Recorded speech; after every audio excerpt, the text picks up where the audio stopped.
first, my last, my everything.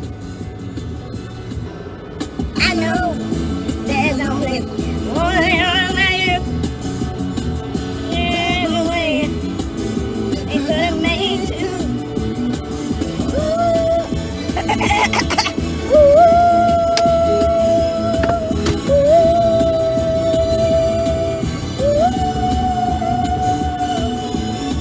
Even though I'm licensed to carry, if you actually carry, that substantially increases the likeliness of using. Although if you don't, that increases, if one should get used, that increases the odds of it getting used on you without retaliation. But that's beside the point. In the world we live in today, if you actually carry, you substantially increase the odds of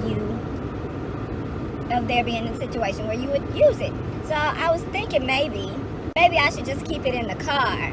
But then I was thinking, see, black people got to think about different things than colonizers have to, you know. For all the colonizers watching, black people know that. So, but I have to consider that if I get pulled over and they decide to criminalize me, what are you doing, Mr. Mailman? And they decide to criminalize me. Well, if things get out of hand in terms of them being disrespectful the way they are, and I end up being killed, even if they just decide to kill me, what in the fuck? Even if they just decide to kill me just because I'm brown enough to murder and get away with being murdered, then they can just go ahead. That just gives them more ammunition to make it look like whatever happened was my fault. Starbucks is popping off.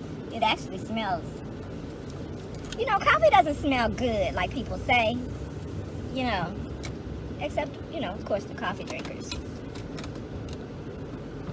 Go ahead. Get in your spot, my G.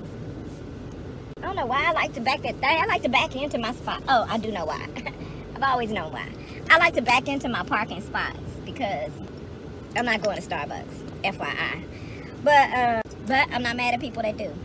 I like to back in my parking spots because if I'm ever anywhere where people make me feel some kind of, where the social anxiety pops off, and I just and I dip, because I dip instantly. Everybody who knows me knows it. We could be if we out at the club, if we're at an event, and it doesn't necessarily have to be that something happened or somebody made me mad or offended me or something popped off. It could just be like, okay, I'm done here, I'm going home. Then I'm going to get in the car and I'm gonna leave and I'm gonna go home, and I might not say nothing to nobody. I feel like when I'm grown, I don't have to check in with nobody. I don't have to unless I came with a person to the event officially, then I don't owe it to anybody as a grown-ass person when I decide to leave. You know, but of course when I'm with loved ones, I'll let them know. But if I don't know you like that and we just met up at the place because we both happen to be going anyway, I wouldn't have met you up there. I just, you know, cordially did so. When it's time for me to leave, I'm just gonna leave.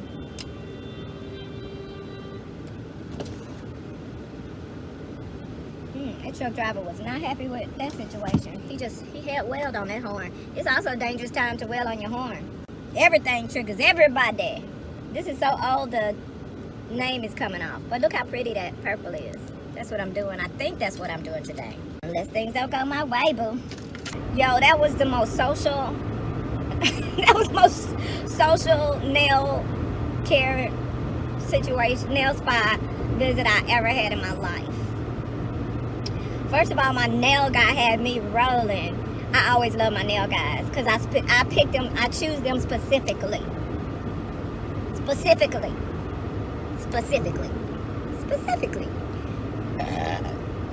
So he had me howling because I was first.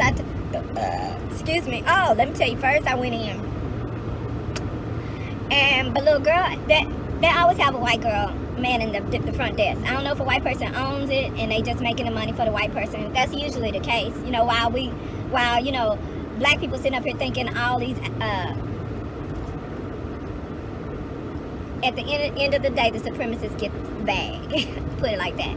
So, in fact, I've had that conversation with someone there where she said, "Oh, we just make the money for him. We the white guy owns this place. We just make the money for him." Basically, he's pimping us. You know he is, because that's what he does. But anyway, so the white girl that takes the appointment at the front desk is saying to someone's in front of me, right? The door is right by the desk where you check in. So somebody's right there, okay, fine. And so there was a white lady after her, cool, and I was next. I walked in the door, and so I was next. And because the line was right there in front of the door and people were entering and exiting, I stepped off to the side. But they saw to the white lady that was next, and so because I was standing and blocking the door, I moved over. Well, as soon as I moved over, another black lady came into the door. And so they, asked if they could help her, whatever. And she had an appointment, and she did whatever. And by the time they were saying to her, my head was tilted. Okay, so someone else came into the door, and my head was tilted, and I kept my glare, black girl magic glare, on the people behind the desk. Not so much as the technicians, because they were going back and forth checking the appointment list, but the white girl, Becky.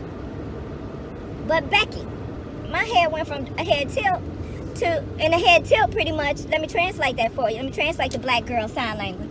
That means, I know you're not finna see all these people before you address me. And I'm not the kind of person that needs to be addressed when I walk through the door. I'm not asking for that.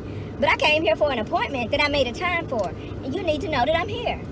Why are you attending to everyone that come in this door except me? So I was like, if one more motherfucker come through this door. So another white lady walked through the door, and she was eager to help her, and that did it. I hope this white lady, fuck her feelings because of the era, but I hope this white lady don't think this is about her, because this is not her fault, right? Directly.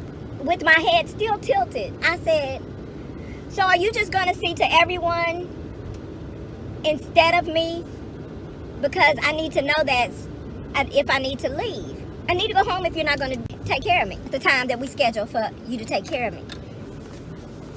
I'm going to try to record it while I tell Mister about it. And maybe I'll add it to this, maybe I won't. But I want to sit in the car and tell this whole damn story. And then have to tell him all over again. Alright, so it was her. It was my dude Ben had me cracking up. Jeweler's Lights. Vegas. Man living in a mountain with his dog. Christmas, New Year's resolutions. Color. Oh, the LED radiant lights. The dryer lights. Hot chocolate. It was a bunch of stuff. Then I went to be seated where I met Dina, the nurse. The 50-year-old nurse who's been a nurse over 20 years, who's about to make union and has no gray hair and has highlights that I thought was gray hair, but not so much. And the voice of a 12-year-old going to her Christmas party with Solange sitting over there next to me, and I put her purse in the chair that I took out. I took mine out so that she could have her freedom to sit down where she wanted to. Millennial bitch. I'm not mad at her though, but I'm an introvert, so you entitled millennial bitch. And no, we not the same just because your hair is natural. Oh, but she don't know my hair is natural because I got my hat on, right? Who do I think I am? These two. Twisted them all the way to the end and folded them up and clipped them. These I twisted up to the base. Then I put the clip here, and then I curled the end with the black girl rollers. Yeah. I put a little bump in it.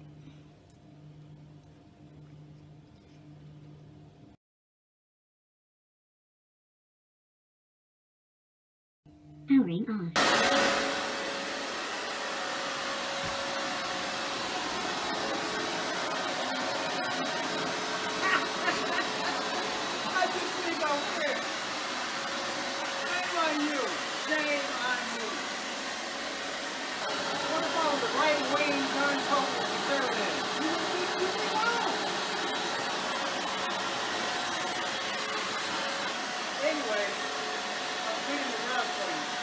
Don't mind me. I'm just watching this not be a thing. What? I'm just watching this not be a thing. It's not a thing. I just was trying something because I don't have the floor attachment, but I was checking it out to see how it works without the floor attachment. That's why I don't say nothing around you. That's why I don't say nothing around you. Looking for a response? No.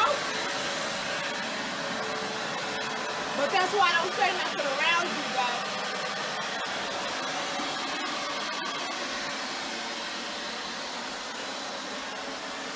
That's why I don't say nothing around you, though. I was just leaning against the fridge, but I was like, he still don't see it. I was like, I'm just gonna set up camera. You know what?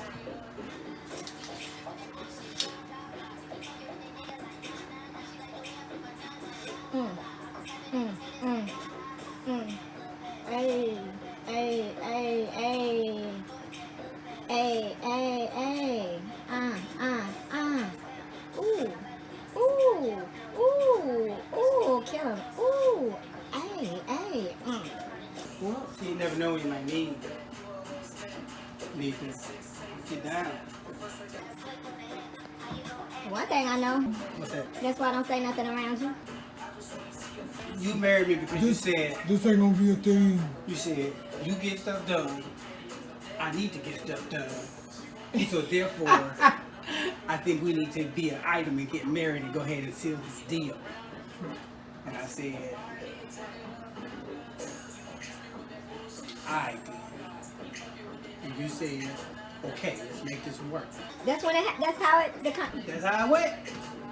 So now when you say stuff, I do stuff. That's the arrangement we had. I'm gonna stop saying stuff. You said, and I find it really sexy when a man is cleaning and stuff. I said that. Yep. I might think that, but I didn't say that ever. I might agree with you when you said that about someone else. You said, I find it real sexy. Finding it sexy and saying that you find it sexy is not the same thing. No? Nope.